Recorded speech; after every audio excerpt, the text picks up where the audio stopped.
Fellas, you know Degree Cool Rush deodorant, right? Well, last year they changed the formula, and guys were mad about it. One dude even started a petition. So guess what? Degree heard us, admitted they messed up, and brought the original Cool Rush scent back exactly how it was. And it's in Walmart, Target, and other stores now for under $4. So grab some and remember why its cool, crisp, and fresh scent made it the #1 men's antiperspirant for the last decade. Degree Cool Rush is back, and it smells like victory for all of us.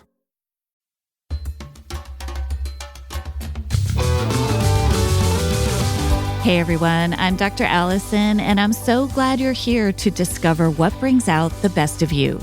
This podcast is all about breaking free from painful patterns, mending the past, and discovering our true selves in God. I can't wait to get started as we learn together how to become the best version of who we are with God's help. Hey everyone, and welcome back to this week's episode of the Best of You podcast. Before we dive into today's episode, I want to share something new we're trying because I'd love to hear from you. We're opening up a space for your voice on the podcast. We want to hear your questions, your comments, and from time to time, we want to hear your input. What's going on in your life? What you're noticing, where you want to grow or where you're gaining wisdom. For now, the question I'd love for you to answer is, what is one area of your mental, emotional, or spiritual health where you'd like to grow right now?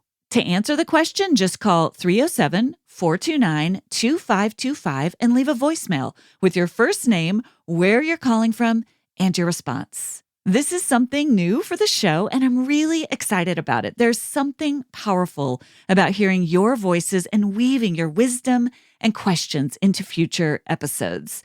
So again, that number is 307-429-2525. I can't wait to hear from you.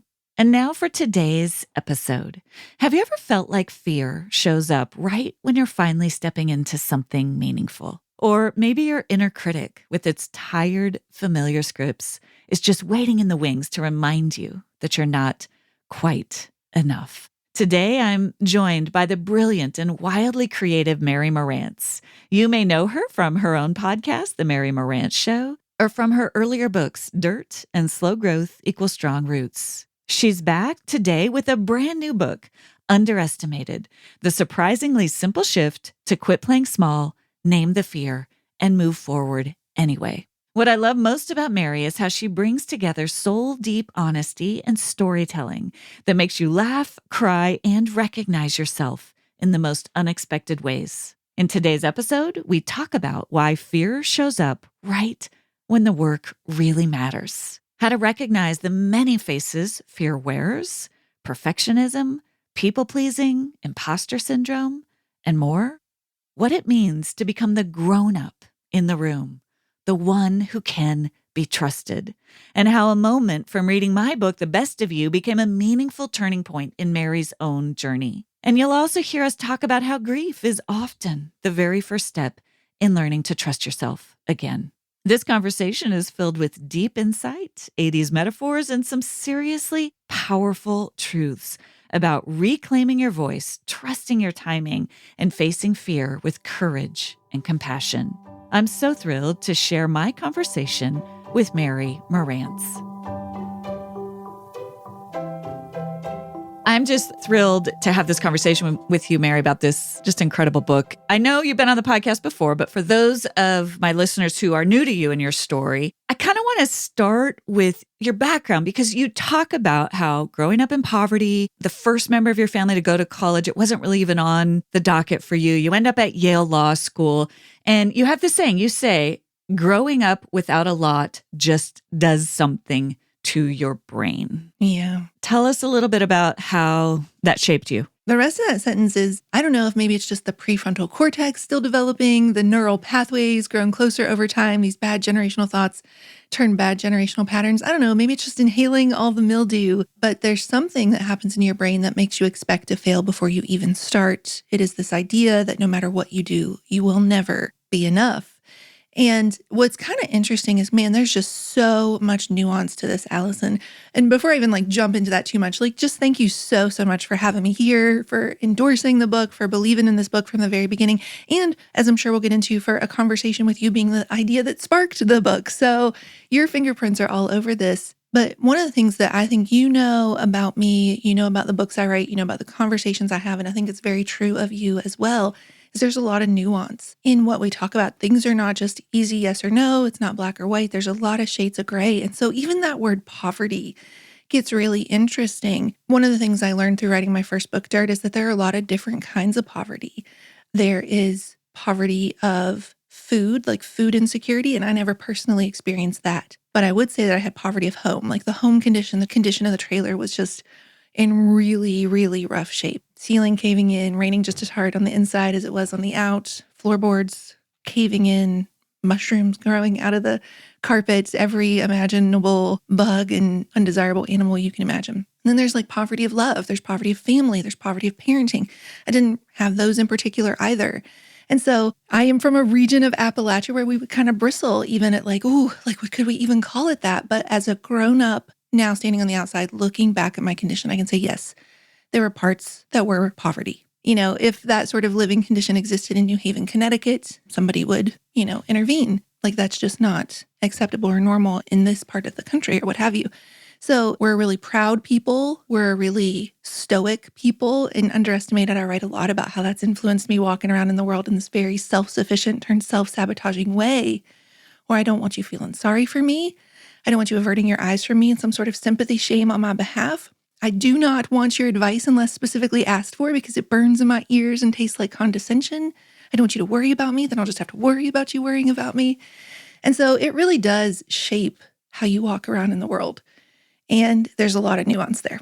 I love how even just with my use of that word, right, I can hear the different parts of you kind of wrestling with it. And I'm sure you've had to a lot. Yes. There's a honoring. And I love that about your work, Mary, an honoring of the way you grew up.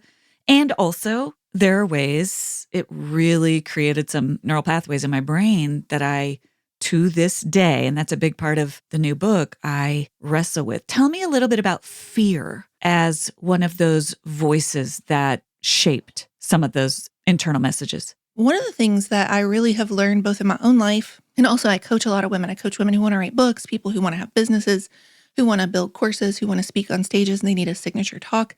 And I started to notice that a lot of the same kinds of sentences were flying out of their mouths at a lot of the same parts of the process. Fear can be so frustrating and resistance can be so frustrating. And it got to the point where I was just and right on time. There we go. Of course, fear is going to show up and say that right there. Of course, that's what he does right now. And it led me to just pick up my phone one day and hop on Instagram a couple of years ago. And I just filmed this video kind of out of frustration at fear. And then posted it and it sort of took off and it was it's all been done. It's all been done better. It's all been done by somebody the world actually wants to pay attention to. I can't start until it's perfect. I can't start until I am perfect. What if I start and I don't know all the steps in the blueprint? What if I start and I can't stay consistent with it? What if I don't have the bandwidth? What if I start and the critics come? What if they say, who does she think she is? What if my voice doesn't matter? What if I don't really matter? What if it's already too late? And it's the second we start to really pay attention, this was a head exploding, emoji moment in my life. It's the kind of high that every writer dreams of. It's that moment when two dots connect in your limbic brain in a way that we've never seen them connected before quite this way. And it was, what if fear attacks creatives in particular because it is jealous that it itself is not creative at all? It is not tethered to muse or melody or the force of all creation. The only gift it is imbued with at all is this ability to throw its voice and pretend like it is your own. And so it attacks creatives because it is not creative at all, and it's jealous of that fact. Fear is not a creative guy, but he is a productive guy and a busy guy. And so any productive overachiever, he's learned how to prioritize. And so he's going to only show up if the work you're about to do really matters. So we can actually use that. If fear showed up, good. You're about to do work that matters. Okay, there's so much in this. So first of all, what I love is the personification of fear. We do a lot of IFS work on the podcast. So I'm thinking about the movie Inside Out. Fear, in the way that you're describing it, becomes that very not creative, but all ubiquitous, all sort of present voice in our lives. Yeah, I love that. And I love that that's where your brain went, because for me and in the book, and it's very similar, I actually made a joke about here. I want you to picture nothing short of like the Grinch making his to-do list, like stare into the abyss, solve world hunger, tell no one, that sort of a thing. Like that's the productive overachiever whose heart is 3 sizes too small, right? That I imagine fear to be. Oh, that's so good. Fear is there. It's there for all of us. I love that you're highlighting that these messages were so consistent, because when that voice is in our own heads, it feels very unique to me. This is all about me. This is very personal. I'm not good enough, right? And you started noticing, wait a minute, the voice of fear is very similar, not creative, and it shows up particularly when we are being our most creative. And then give me the reframe again. Yeah, so he's not a creative guy, but he is a super busy guy. And like any good productive overachiever, he's learned to prioritize. And it goes on to say, if you're already playing small, if you're already hiding in plain sight, a little maintenance fear mode at best is all you need. A little self-sabotaging, a little perfectionism sprinkled in, and you're all set. But show up and actually do the good work that's been prepared for you in advance, the work that's actually going to change lives and help people. You better expect fear to show up teeth bared and snarling, this entirely different version of itself. And I just did this Instagram post a couple days ago, actually, where I kind of like took this and ran with it a little bit. And I said, what fear doesn't know is that we've just actually pulled a classic rope-a-dope. We've pulled him in just close enough to wear himself out. And as our Rocky IV soundtrack swells, we're getting ready to hit him with the knockout punch, which is that if fear is the most boring, unoriginal, uncreative, predictable force out there, now we use that weakness against him to predict when we're on the right track, because he wouldn't show up if the work we were doing didn't matter. He would just sprinkle some perfectionism on us and let us go. And so now it's like, cool. Fear's in the room. Great. I'm on the right track. And I've really used that, honestly, in my own life. Every day of my life, at this point, I'm a little bit afraid. And I'm like, great. That means I'm doing stuff that matters. It's such a powerful reframe. I think you say it, fear becomes an invitation instead of a stop sign. And I think this is a quote from you. You must really care about this to feel this afraid. So fear becomes a cue.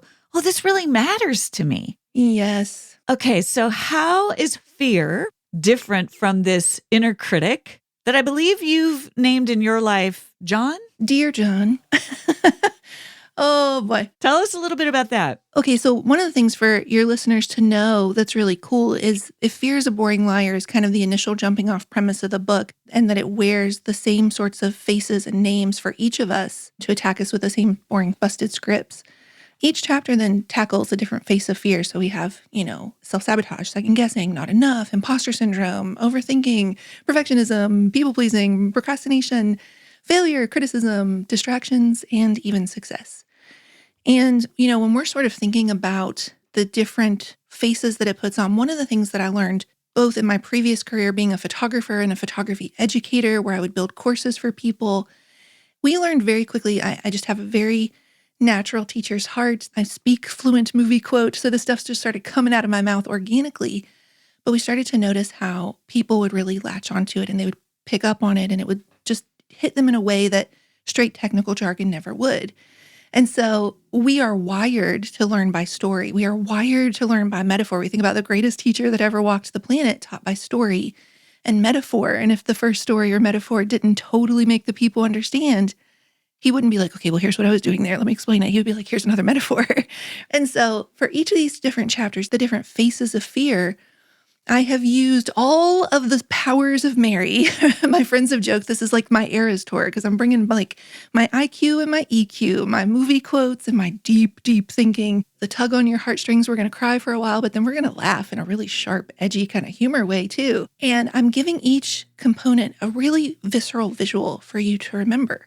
And so when we're in the criticism chapter, we're talking about both criticism from other people, but then we're also going to talk about that inner critic. And so this is Dear John. And that part begins by talking about Ryan Reynolds giving an interview to Hugh Jackman, where Hugh Jackman said, hey, you've been really public about talking about having anxiety. How does that affect your work? And Ryan Reynolds said, anxiety has such an ecosystem of awareness. When I'm making a movie, I am not just the actor saying the lines. I am also the harshest critic sitting in the seats going, nope, I don't like that. I don't buy that. That's not good enough. And that he actually uses that ecosystem of awareness to push himself to be better. And I was like, I so resonate with that because I'm so aware of my own worst critic sitting in the audience that I've given it a name, Dear John. And I say, Dear John wears khaki pants or jeans creased from the iron. He wears a shirt with a boring beige plaid crisscross of colors, but nothing too bold or bright. None of that Vineyard Vines nonsense for Dear John. Only ecru and taupe and, eggshell. He doesn't like anything that has me color outside of his boring beige lines. And anyway, it goes on and on from there, basically talking about this character who hates when I walk into the room and have any kind of self-confidence at all, any kind of belief in my own worth, any opinions about the trajectory of my career. And he, true to his name, wants to get me to break up with my biggest dreams because a Dear John letter is a breakup letter before they become a bother to anybody else. If you or someone you love struggles with nausea, whether from motion sickness, anxiety, migraines, morning sickness, or even chemotherapy, Relief Band is a game changer. Relief Band is the original anti-nausea wristband designed to quickly relieve and effectively prevent nausea and vomiting. It's so simple to use. You just wear it on your wrist, adjust the intensity to suit your needs, and you'll experience rapid, drug-free relief with zero side effects, including no drowsiness. Imagine you or one of your kids or a family member taking a boat ride, visiting a theme park, or even enduring an anxious moment without the worry of nausea interrupting your day. Relief Band makes that possible. It's not magic, it's science. Originally developed for hospitals, Relief Band is FDA approved, clinically proven, and recommended by doctors nationwide. So if you want to cure your nausea problem fast, join the hundreds of thousands of people who are nausea-free with Relief Band. Right now, we've got an exclusive offer just for the Best of You listeners. If you go to reliefband.com and use promo code Best of You, you'll receive 20% off plus free shipping. So head to reliefband.com and use our promo code Best of You for 20% off plus free shipping. Featuring thousands of study notes drawn from the best-selling NIV Application Commentary series, the NIV Application Bible helps you understand Scripture and apply it to your modern life. The NIV Application Bible pairs a deeper understanding of the ancient biblical text with practical insights for today, offering a new way to understand how Scripture speaks into your life right now. Inside, you'll find original meaning notes that help you understand each passage in its historical context, application notes that connect timeless truth to real-life decisions, questions for growth to encourage personal reflection, people to know that introduce you to key biblical figures, and character of God articles that explore the nature of who God is. Save an additional 10% on any NIV Application Bible and NIV Application Commentary resources by visiting faithgateway.com/NIVAB and use promo code BESTOFYOU. That's faithgateway.com/NIVAB and promo code BESTOFYOU for an extra 10% off. So Dear John and fear are intimately connected. Yeah. I would say to the point of just being a different chameleon face of fear. And that's, again, what I love about the book. And you're saying it so well for the listener. I laughed, I cried. There's wisdom. And then just in the way you're sharing it with us now, you just make all these great connections that we see the humor in ourselves a little bit too, right? The humor in the crew. And it's such a fun book to read in that way. There's just so much life in it and so much of you in it. And it's very different from many books that you might pick up in that sense of it's not a memoir by any stretch, but it is an exercise in creativity. It's fun to read. It's a real delight. Because again, I get pictures in my mind, and that's what a story does. I get a picture of the inner critic and fear. Fear can show up kind of in that inner critic that's got a different tactic for keeping you down, but it is rooted in don't get too big. And again, it just kind of exposes it. It just kind of pulls back the veil a little bit to go, oh no, I see you there. I see what's going on there. Yeah. So something a friend of mine said, who's gotten to read the book early, she was like, Mary, this is like a 74,000 word Taylor Swift lyric. And I was like, I will take that. What a huge compliment. And yeah, just it's that metaphor and that imagery. And if you love plays on words, you're going to love this book. You're a wordsmith. You're a poet. I mean, even just the way you speak, I hear the rhythm of it. And again, to your point, fear, I could imagine, has throughout your life, oh, don't do that. And kind of trying to keep the lid on what is really a superpower. Oh, 100%. I love that you just said that because we're bringing all the parts of Mary to this book, more so than even my previous two books. I gave myself permission to be 100% Mary in this book. And so in chapter 2, which is Fear is a Broken Script, it kicks off by me talking about how when I was a kid, I knew I wanted to write a book since I was 5 years old. And I was kind of this like decidedly different sort of kid. Just to give you an idea of how different I was, most kids were thinking about like which Care Bear they wanted to own come Christmas morning. I was thinking about which Care Bear I would turn into if I was ever somehow like sucked into the television through the giant NASA-sized satellite dish in our overgrown yard outside our single-wide trailer, a 1980s status symbol if ever there was one. Like everybody wanted to be Cheer Bear, the pink bubbly one with the rainbow on her belly. But I was doomed to be boring brown Tenderheart because Tenderheart was the leader, and the leader shows up wearing their heart on the outside where they run the risk of getting hurt. And they have this ability to look ordinary on the outside to shine a spotlight on others. And then full circle moment in the Fear chapter, I talk about how Dear John was like hissing on my shoulder, being like, are you serious? Are you really going to talk about Care Bears in a very serious thought leader book? Like, who is ever going to take you seriously that way? And me, like you just said, having to be like, actually, for my people, the people I was created to serve, that's going to actually make them trust me more. That's going to make them love me more. Maybe they also grew up in the 80s and also wondered which Care Bear they would be, but they're going to know that I have been thinking about what it means to be a leader since I was 5 years old. And I don't take this lightly. Ooh, that's powerful. I'm sitting here thinking, wow, I didn't realize that's a pretty deep metaphor among the Care Bear creators, right? Of what the leadership, the Tenderheart leader, there's so much to that. Again, to your point about story. The best stories, the best children's stories, even toys, light up our imaginations. That's right. It's beautiful. Yeah, Velveteen Rabbit. Yes. You're only ugly to those who don't understand. The Grinch, I've thought about the Grinch a lot. That metaphor is really powerful. Yeah. So, Mary, this leads a little bit to my role in the book because you're talking about your adult self and how you, again, even in that moment, kind of pushed back with Dear John. And it is a thought leader book also in this sense. You're incredibly generous with not only your almost photographic memory for movie lines and scripts and all that, which is so fun because we grew up in a similar era, but also your generosity to give credit to folks you've gotten ideas of. Because to the point of the thing about fear, there is no new idea under the sun, but there's no one else but you who can give voice to certain ideas in new ways. And so that's the beauty of creativity, that the flip side of, well, somebody's already done this is Mary has never done this. Mary will do it completely differently. So to the point of you learning to kind of push back on some of those narratives, no one's going to like this. There's a line in this book where you say, and you got this from me, I think on a podcast episode, and it's from The Best of You. There's a grown-up in the room who can be trusted, and that grown-up is you.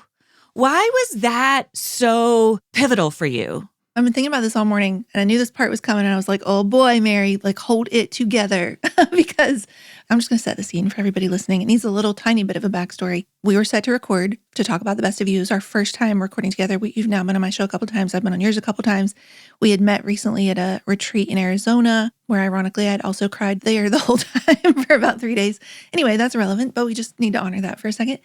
And first, everybody listening, I first have to admit to you, my very guilty pleasure, most people have the Kardashians or, Bachelor in Paradise or whatever. I follow really cheesy success accounts on Instagram, the ones with like a lion and a Lamborghini that says, roar until you get everything you came for. Mostly because I like to mock them in my head. But one day there was one that went by. It was like a quick scroll by. And I wish I could have found it again to give true credit to whoever posted it, but I've never been able to find it again. And it was just a picture of a shot glass. And it said, if you think you have the capacity the size of a shot glass, then anytime you get a little bit more than that, you will subconsciously shrink yourself until you, and then I added this part, fit yourself back into the tiny containers you believe you belong in. And I brought that up in our episode and I said, Allison, how do we stop doing this when most of the time we're doing it subconsciously? We don't even realize we're doing it. And we pulled up this long form quote from The Best of You that was talking about if you didn't have a lot of stability in your childhood, if there was a lot of chaos, that you've never been taught safety, you will live in an internal place of chaos and survival mode. And the way that we break this is by setting small but important commitments to ourselves. They can't be too huge. It's got to be like small steps. But they also have to actually matter to you and then actually keep them. And then you looked me in the eye through the screen just like we're doing and you said, as you do that, you are showing yourself there's a grown-up in the room who can be trusted. That grown-up is you. And I burst into tears on the spot because I think there are so many of us who had hard stories. And listen, if you are listening right now and you feel like your whole life has been this series, there's a running metaphor through all of Underestimated about pushing a boulder up the mountain, almost being at your breakthrough moment. We can taste the rarefied air. And at the last minute, when we realize all the eyes on us looking from home, like Wile E. Coyote about to get his comeuppance, just for a second, we defy gravity and then the bottom drops out. We lose our grip, we lose our weight, and the boulder rolls all the way back down the mountain and we just keep starting over. Meanwhile, other people can implement, execute, and achieve. What? Like it's no big deal? Like Elle Woods, what? Like it's hard? And if you have felt that your whole life, it's because maybe there's something in your story that taught you it's not safe to trust anybody, including yourself. And so for you to actually give a pathway forward of small but important commitments, where day by day you are reestablishing a sense of safety, showing yourself there is a grown-up who can be trusted with this more, to steward this well. It's you. It just kicked off the whole idea for the book. And now every chapter ends with a small shift based around that idea of, everybody thinks you quit playing small by going big, leap and the net will appear. But paradoxically, some of the most important work we'll do is small shifts. Yeah, it means a lot to me, first of all, that you so generously honored my work in that and my role in that. Because I had no idea. I mean, I knew in the moment you really took that in, and that meant a lot to me. From the sobbing. Yeah, I mean, I knew that. But to see then how you went on and presumably began to do that, began to retrain that trust of yourself in that way with those small micro steps, because it's so true. You and I both know that's part of the issue with self-sabotage. Again, back to your point about nuance, these big messages of just do it scared. I love that metaphor. That one really spoke to me in the book. But what if you're someone who's done it scared and then the boulder goes all the way back to the bottom time and time and time again? And that can feel like, well, I'm just the problem, as opposed to what do I need to do to train myself to be more prepared to really keep that boulder going at a steady pace? There is actually a different way to do it. And I might have to do some retraining along the way. And you did that. And then the fruit of it in this book, you see the more whole picture of who you are. Now, I'm not going to play small here. I'm talking to you about it. And I'm also showing you all of who I am. Yeah, I love that. It informs this whole book because, each chapter is a deep dive on like why we are the way we are. Why do we actually procrastinate? What's happening on a scientific level when we overthink and we want to switch from the hard problem to the easier win? That's actually a science thing. Your brain is self-preserving. There's glutamate building up in your prefrontal cortex, and it's reaching potentially toxic levels that are like to the level of affecting brain functioning.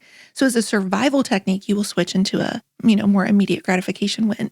You like handed me this baton and like it just set off like a million different ideas in a million different ways of what it actually looks like to trust yourself in the face of each of these different versions of fear. Because fear is going to be sort of like a chameleon, like that shapeshifter. It can throw its voice. I should add the other gift it has is like changing its face. But when you think about that, that kind of reminds me of like a horror movie. This enemy that's just like taking on all these different terrifying faces. Like it's going to haunt you in your dreams in the way that's going to scare you the most, kind of a feeling. So then it was like, okay, all right, fear, I see you. Now, what if I just actually go toe to toe with you chapter by chapter for every face you try to put on?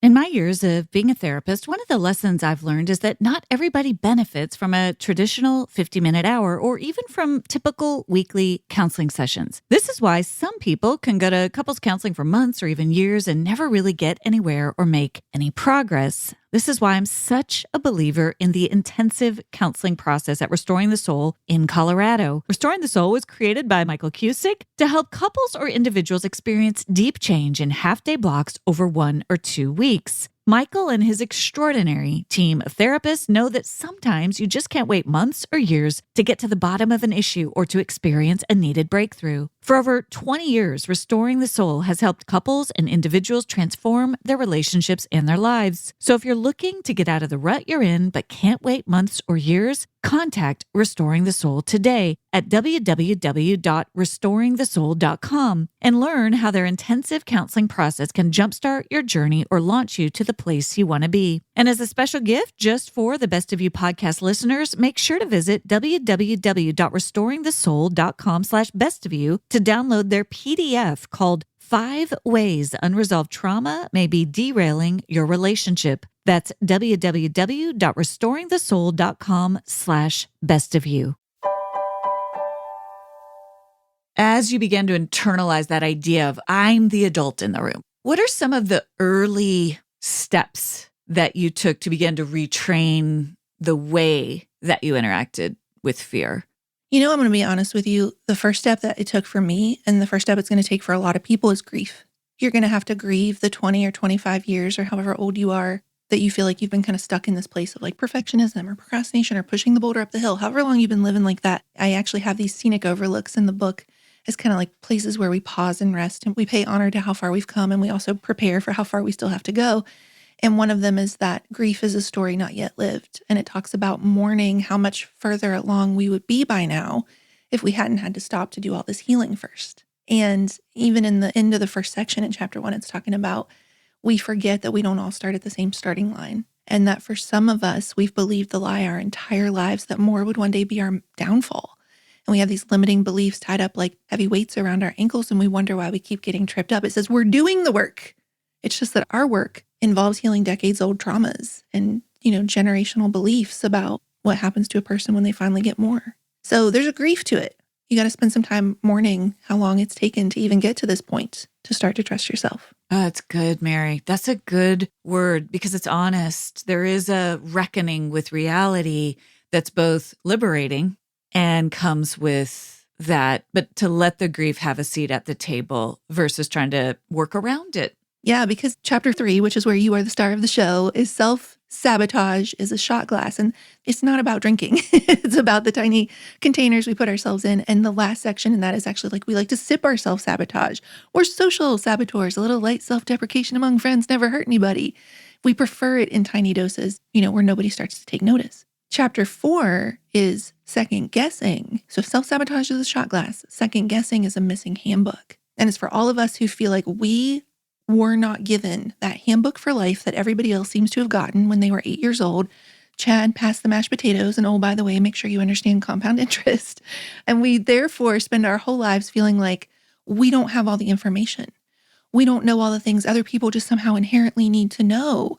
So somebody else should always be the one trusted to go do the thing. Somebody else will always show up better. And I go into like great detail describing the missing handbook. It's like a 1970s, it's the color of an old school national park. And page 47 is the missing secret formula for how to get the shiny, shiny, perfect Pantene hair. And I've never been able to get this, wild thing untamed with the unruly hair. And I go on to say, for those of us with the missing handbook, we feel like we're walking around the world without all the pertinent parts. Like Edward Scissorhands dropped down in the middle of some pastel suburban hell, scars now on full visible display in the midday sun, bumping up against all these pastel pretty smiling ladies with their powers of blending in, where we don't know the rules, so we're always breaking the rules. And we are somehow the ones who die death by 1,000 cuts. Now, for somebody who feels like, why am I always second guessing myself? Why do I always feel like there's somebody who's going to show up better? They now have this imagery of Edward Scissorhands. So the next time they're doing that to themselves, they can go, Edward Scissorhands problem. We've been here before. And that's the biggest work this book does, is just giving incredible visuals that you can recall and like capture fear right in the middle, like mid-sentence, and say, I know what you're doing. And it kind of diffuses all the power out of the room. And I'm not alone. I cried at that part because I'd kind of forgotten that movie was just outside of my ability. And when you described that experience, you're just like, oh, that feeling, right? Of just, I can't help the fact that I have scissors on my hands where everybody else has nice red fingernail polish. And it makes sense that when you're inhabiting that and you felt that for so long, that this idea of, oh, wait a minute, there's an adult inside of me that can gently help me learn how to put the scissors down. It's such a beautiful part of you. And also, let's figure out not how to play camouflage. Never. I want to help you actually show up vibrantly as yourself, and that it doesn't have to come from outside of me. Right. There's one other theme in the book. I think it's the many faces of fear. You've said them, perfectionism, people pleasing. But there's a theme that I really wanted to ask you about before we close down. And that is, you say, proving your other people wrong is a powder keg. And how there's a fine line between finding your own agency, kind of empowering yourself to become who you really are, and trying to prove other people wrong. Talk to me a little bit about that. I think there's a lot to that, and I think it's really important, especially in our culture today. Okay, so really quickly, going back to what we were talking about earlier with there's a grown-up in the room who can be trusted, that grown-up is you, and we had mentioned that chapter on criticism. So criticism is an inside job is chapter 12, and you had mentioned internal family systems, IFS. in digging into that, I start to introduce internal family systems a bit. I'm sharing a few things from a Dr. Martha Sweezy, and she kind of gives a script that we reference but don't directly quote, where she kind of tells you how to walk through introducing grown-up you to the inner protective part of your inner critic. And you ask that inner critic, like, how old do you think I am right now? And it's like, I don't know, like 5, 7, 10, somewhere in there. And it's going to be kind of shocked to find out you're actually a grown woman. And she says, as you begin to introduce that inner protective part to your grown-up self, you can ask it to make some room for that version of you. And you will feel yourself feel expansive, calm, relaxed, grown up. And as those other parts make some room, this is the true version of you that emerges, essentially. And so the way I kind of lay it out is like, you feel expansive, calm, grown up, bolded, as those other parts make some room. I love to reward our people who have listened long into the episode, because this is such a fun, my head exploded moment that I wanted to make sure you knew. I was like staring at it and I was like, oh my gosh, there it is. There is a grown up in the room who can be trusted. That grown up is you. Not just, I'd always thought it was like the physical rooms we were walking in, but it's this room up here. And my head was like, what am I seeing?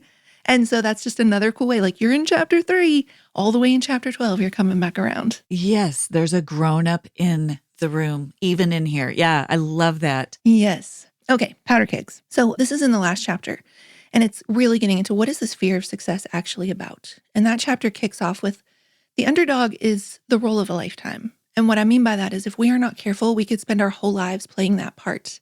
And this proving other people wrong is actually a really terrible form of jet fuel. It's explosive. You'll see some really big surges ahead, but it will leave you this hollowed out, burned out shell of yourself in the process. It is not a renewable fuel source. And I start talking about this sugar factory that actually exploded in Georgia. I think it was in 2007, 2008, killed a bunch of people, burned a bunch of people. It was a really horrible accident. And afterwards, the CEO of the company said that it was caused because when they were processing the sugar, all of this sugar dust settled in the silos in the basement, and they weren't doing the housekeeping to clean up that mess. And the sugar dust acted like gunpowder. It was a sugar dust turned powder keg. I won't read it word for word out of my brain, but these two excerpts from both Dirt and Slow Growth, where I'm talking about achievement being like the Pez dispenser, keep the candy coming, God, doling out hit after hit. And also in Slow Growth, I feel like, will I ever matter? Some days I think I just might disintegrate altogether. These million atomized molecules floating on the void like sugar dust, right? And if we're not doing the housekeeping to clean up that mess of more sugar, more achievements, more gold stars, maybe that'll make me matter. Maybe that'll make them choose me. Maybe then I will belong. That sugar dust can turn into a powder keg. And we are the ones who get burned. And you see it where that becomes the identity. That was my identity for years. Really? Mm-hmm. Where you get that visibility through an energy through proving other people wrong. That's so interesting, Mary. That's really honest. Wow. Oh, yeah. I mean, at the end of Perfectionism is Hiding with Better PR, that's chapter 10. I talk about, I started using perfect as a weapon when my mom left when I was 9 because I wanted to make her sad. She missed how good my life turned out. Ooh. Well, now we're really getting real.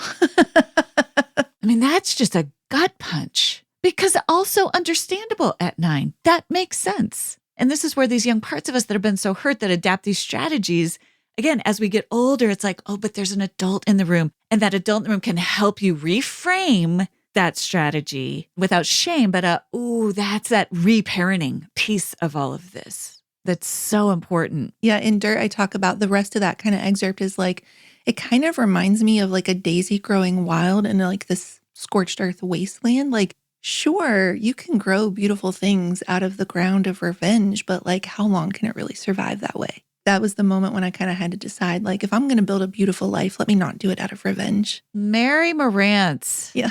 You are a wise poet. You really are. Thank you. There's such a lyrical way you paint these pictures for us. And I'm so grateful. I'm just really grateful for the way you use your talents, for the way you're stepping into even more and more of your voice. It's going to help a lot of people. Tell my listeners where to find your work, where to find the new book. Well, first of all, I'm just going to say thank you for saying all that, because and I know at this point in like book launching, that was just like a lifeline to me. Like, I feel like I just went bloop. like powered up. We always joke, like one of our golden retrievers is a super extrovert. And when he meets people on the seawall outside our house, you can literally watch him like Mario Brothers, like power up. So I feel like I just powered up over here. Okay, a couple places I want to tell your people about. One is that I started talking about these characters in slow growth, but they carry over into underestimated. And they are all these different ways we can perform to try to prove other people wrong or achieve for our worth, or they actually end up turning into us playing small. And so there's the performer, which is what I am, who's always on her toes to show both herself and other people how far she's come. The tightrope walker could care less who's clapping, but they need higher and higher death-defying feats in order to feel the same amount of good. The masquerader hides in plain sight and shoves other people into the spotlight. The contortionist is our classic people pleaser, which is chapter 9. They contort because it's easier than to be criticized. And then the illusionist in the distance, that's our chapter 10. She waits for herself and all the conditions to begin to be perfect before she thinks she can even start. And so if you go to achieverquiz.com, it takes about 2 minutes to take the quiz, 10 minutes if you really overthink it. The questions are super fun, and in true Mary form, the results go super deep. So we're going to talk about, for each type, why you are the way you are, why you play small, why you get stuck, and how we move forward. So that's achieverquiz.com or marymarantz.com/quiz. My last name is MARANTZ.com. And then if you go to namethefear.com or marymarantz.com/underestimated, we have the whole first chapter free for you, is up right now. You can grab it and start reading today. If you want to pre-order, because pre-orders are so huge for authors, especially, newer authors or ones who are still trying to even get the stores to pick up the book, we also have the first 3 chapters are available for you, and also the audiobook. So it's kind of like getting 2 books for the price of 1.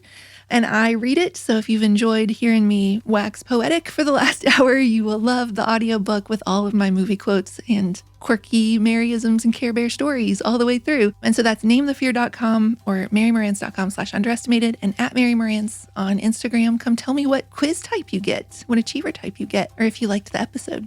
I love it. It is truly just a delightful book about a hard topic. I was like, gosh, for all these things that I really struggle with, I'm having a lot of fun reading through this, which is such an art. And I just couldn't sing your praises and the book's praises enough. And I'm just so grateful for your time to share your wisdom with us and your voice. Well, thank you for your time and your sharing me with your audience. I know that's like sacred space to invite someone in. So it means the world. As a podcaster myself, I know what goes into that, and it means the world. So everybody go listen to Allison on my show next. Yeah, we'll link to it. Thank you, Mary. Thank you.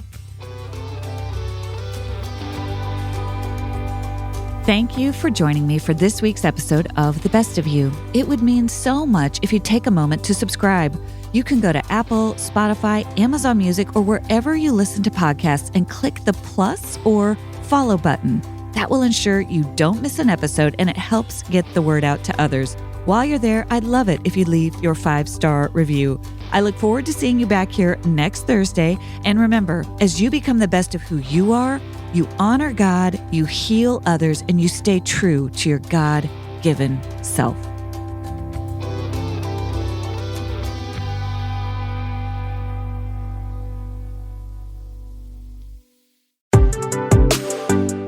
Are you looking for your new favorite podcast that's both entertaining and will challenge you in your walk with Jesus? Hey, we're Mac and Ken's from the For the Girl podcast. Every Tuesday, we break down everything that we wish someone had told us in our 20s. From faith and relationships to wild career transitions, we're getting real about all of our mess-ups and the things God has taught us along the way. Think of us as your hilarious weekly dose of honest conversation with your internet besties who've been exactly where you currently are. So come check out For the Girl on Apple, Spotify, or wherever you love to listen to podcasts. And make sure to click follow on our show so that each new episode is dropped right into your personal feed.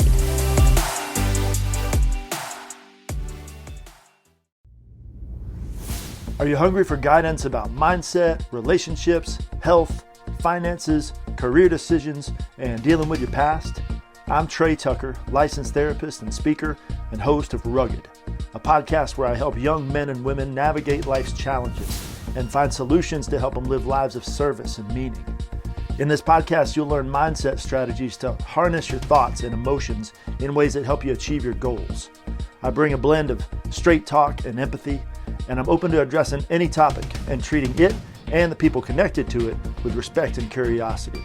Come join us. We have a space for you. Search for Rugged with Trey Tucker wherever you listen to podcasts, and make sure to hit the follow button so new weekly episodes will be delivered straight to your personal podcast feed. My hope is that this podcast will leave you feeling encouraged and empowered to take charge of your life and close the gap between who you are and who you want to be.